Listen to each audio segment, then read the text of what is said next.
अस्सलाम वालेकुम जिमी भाई, क्या हाल हैं? ठीक हैं जिमी भाई? ये मैंने आपसे ब्रीड एक ली थी, उसकी एक फीमेल मैंने रोक ली थी।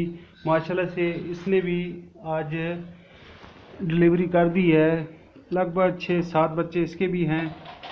तो माशाल्लाह से जिमी भाई, अच्छी ब्रीड आप देते हैं और हमसे हर माह आप ब्रीड भी ले लेते हैं ना। तो जो ये बात करते हैं कि हाँ जी ब्रीड नहीं लेते, वो गलत है। तो इसके साथ साथ मैंने थोड़ा सा और भी अपने फार्म को थोड़ा सा डेवलप किया था। कोई फ्लैमिश और न्यूजीलैंड का शुरू किया था। तो ये ब्रीड भी मेरे पास तैयार है। किलो, सवा किलो, 1.5 किलो, कोई 2 किलो, इस तरह वज़न इनका है। तो माशाल्लाह से जिमी भाई, आपने जो मशवरा दिया था कि आप ये काम शुरू करें, इसमें फ़ायदा होगा आपको। तो अल्हम्दुलिल्लाह 2 साल से हम कर रहे हैं इसको। तो अच्छा रिस्पांस है। और जिमी भाई, आपकी बहुत बड़ी हमें सपोर्ट है कि आप हमसे माल ले लेते हैं। तो जिमी भाई, बहुत बहुत शुक्रिया। बस आपको यही ब्रीड का दिखाना था।